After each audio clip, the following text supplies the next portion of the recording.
សាលារៀនសុវណ្ណភូមិគឺជាផ្ទះរបស់អ្នកពូកែបាទសូមគោរពជំរាបសួរអាយដាមទូទាំងទីលោកស្រីដែលជាមេដាបេដាអ្នកនឹងជាបាទទាំងអស់ជាទីគោរពខ្ញុំបាទឈ្មោះប្រសិទ្ធិជានាយកសាលារៀនសុវណ្ណភូមិទីតាំងច័ន្ទរ៉េថ្ងៃនេះដែរខ្ញុំបាទមានសេចក្តីសោមនស្សរីករាយយ៉ាងក្រៃលែងដែលបានបង្ហាញជូនលោកស្រីដែលជាមេដាបេដាអ្នកនឹងជាបាទទាំងអស់អំពីបំណង30ឆ្នាំនិងវឌ្ឍនភាពរបស់សាលារៀនសុវណ្ណភូមិទីតាំងច័ន្ទរ៉េដែលជាលទ្ធផលការខិតខំប្រឹងប្រែងរបស់អ្នកដឹកនាំលោកគ្រូអ្នកគ្រូក៏ដូចជាបុគ្គលិកគ្រប់ផ្នែកទាំងអស់ជាពិសេសសមិទ្ធផលនេះគឺបង្ហាញអំពីការចូលរួមរបស់សិស្សានុសិស្សក៏ដូចជាមេដាបេដាអ្នកណាព្យាបាល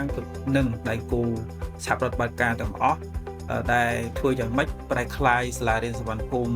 ទីតាំងច័ន្ទរ៉េហ្នឹងឲ្យទៅជាកន្លែងដែលថ្នាក់បណ្ដុះបណ្ដាលធនធានមនុស្សដ៏មានសក្តានុពលសូមជម្រាបជូនផងដែរថាសាលារៀនសុវណ្ណភូមិទីតាំងច័ន្ទរ៉េគឺជាគ្រឹះស្ថានអប់រំដ៏រឹងមាំនិងឈានមុខគេដែលមានចក្ខុវិស័យបេសកកម្មនិងគុណតម្លៃច្បាស់លាស់ដោយផ្ដោតសំខាន់ទៅលើការបណ្ដុះបណ្ដាលលើវិជ្ជាសម្បទាគំនិតសម្បទាចរិយាសម្បទានិងកាយសម្បទាការលើកកម្ពស់និងផ្ដល់ជូននូវការអប់រំដ៏ល្អឥតខ្ចោះដល់សិស្សានុសិស្សគ្រប់រូបគឺជាកត្តាចម្បងដែលសាលារៀនសុវណ្ណភូមិកំពុងធ្វើនិងបន្តធ្វើជានិរន្តរភាពជាក់ស្ដែងសាលារៀនសុវណ្ណភូមិទីតាំងច័ន្ទរ៉េបានធ្វើទំនើបកម្មគ្រប់កម្រិតថ្នាក់សិក្សាដោយបានដំឡើង Smart TV, LCD projector និងឧបករណ៍ជំនួយសំឡេងជាដើម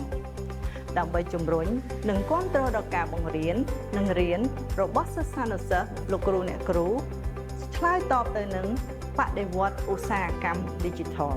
សម្រាប់សាលារៀនសុវណ្ណភូមិយើងមានការប្រកួតប្រជែងជាច្រើនទាំងថ្នាក់ជាតិនិងថ្នាក់អន្តរជាតិក្តីសង្ឃឹមនិងការខិតខំប្រឹងប្រែងតែងនាំមកនូវជ័យជំនះសម្រាប់សិស្សានុសិស្សនៅសាលារៀនសុវណ្ណភូមិយើងតែងតែទទួលបាននូវពានរង្វាន់និងជ័យលាភីកិត្តិយសជាច្រើនភាពជោគជ័យទាំងនេះគឺជាសក្ខីភាពបញ្ជាក់អំពីការអប់រំដ៏ល្អដ៏រឹងមាំរបស់ពួកយើងផងដែរសាលារៀនសុវណ្ណភូមិមិនត្រឹមតែផ្ដល់នូវចំណេះដឹងប៉ុណ្ណោះទេប៉ុន្តែថែមទាំងយកចិត្តទុកដាក់ចំពោះសុខុមាលភាពផ្លូវចិត្តនិងការអភិវឌ្ឍបុគ្គលិកលក្ខណៈរបស់សិស្សានុសិស្សគ្រប់រូបជាក់ស្ដែងមានការប្រឹក្សាយោបល់ចំពោះសិស្សានុសិស្សដែលមានបញ្ហាប្រឈមទាក់ទងទៅនឹងការសិក្សាហើយមានជីវៈតម្រង់ទិសដើម្បីណែនាំទៅកាន់សិស្សានុសិស្សទាំងអស់គ្នាឲ្យចេះរៀបចំផែនការនាពេលអនាគតដើម្បីធានាថាការជ្រើសរើសនៅជំនាញណាមួយឲ្យបានសមស្របទៅនឹងសមត្ថភាពនិងការរស់នៅក៏ដូចជាទេពកោសល្យរបស់ពួកគេផងដែរជាស្ដែងនៅក្នុងសាលារៀនសុវណ្ណភូមិរបស់យើងក៏មានក្រុមប្រឹក្សាកុមារដែលតែងតែចោះជួយនិងអនុវត្តនៅបទបញ្ជាផ្ទៃក្នុង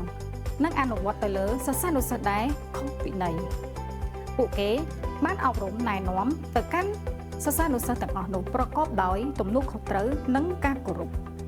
នាពេល30ឆ្នាំខាងមុខសាលារៀនសុវណ្ណភូមិបញ្ញាថានឹងក្លាយជាសាលារៀនមួយដែលឈានមុខគេលំដាប់ជាតិនិងអន្តរជាតិដែលរួមបញ្ចូលគ្នារវាងបច្ចេកវិទ្យាសព្ទនិង AI ហើយបង្កើតបរិយាកាសសិក្សាដែលប្រកបដោយចីរភាពហើយសាលារៀនសុវណ្ណភូមិបានបន្តបណ្ដុះបណ្ដាលអ្នកដឹកនាំជំនាន់ក្រោយដែលពោពេញទៅដោយសមត្ថភាពខ្ពស់និងពោពេញទៅដោយសក្តានុពលដើម្បីបម្រើជាតិនិងពិភពលោកនារយៈពេល30ឆ្នាំទៀតនាងខ្ញុំចង់ឲ្យសាលារៀនសុវណ្ណភូមិក្លាយជាគ្រឹះស្ថានអប់រំមួយយ៉ាងរឹងមាំនៅក្នុងថ្នាក់ជាតិនិងអន្តរជាតិសាលារៀនគ្មានសម្រាមផ្លាស្ទិកដែលយើងហៅថាសាលារៀនបៃតងសិក្សានុសិស្សទទួលបានការអប់រំពេញលេញគោរពវិន័យនិងដើរទៅមុខជាមួយនឹងចក្ខុវិស័យបេសកកម្មគុណតម្លៃរបស់សាលារៀនសុវណ្ណភូមិនារយៈពេល30ឆ្នាំនេះពេលខាងមុខនាងខ្ញុំសង្ឃឹមថាសាលារៀនសុវណ្ណភូមិនឹងក្លាយជា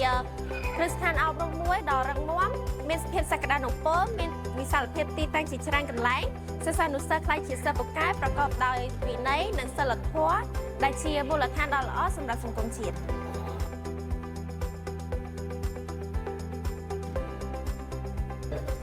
រយៈពេល30ឆ្នាំខាងមុខខ្ញុំចង់ឲ្យសាលារៀនសុវណ្ណភូមិកាន់តែមានការភាពរីកចម្រើនជាលំដាប់ហើយសិស្សានុសិស្សទាំងអស់ដែលបានបញ្ចប់ការសិក្សាពីសាលារៀនសុវណ្ណភូមិអាចជាធនធានមនុស្សដែលមានសក្តានុពលសម្រាប់អភិវឌ្ឍសង្គមជាតិ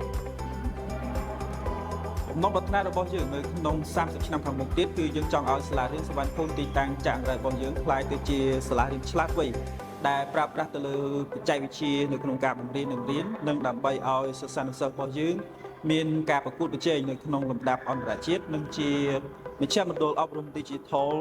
គំរូរួមបញ្ចូលទាំងការប្រើប្រាស់បច្ចេកវិទ្យា AI សិប្បនិម្មិតនិងការសិក្សាបែបទំនើបកម្មមួយឈានមុខគេនៅកម្ពុជា សាលារៀនសុវណ្ណភូមិជាសាលាចំណេះទូទៅខ្មែរធំជាងគេនិងល្អជាងគេនៅកម្ពុជា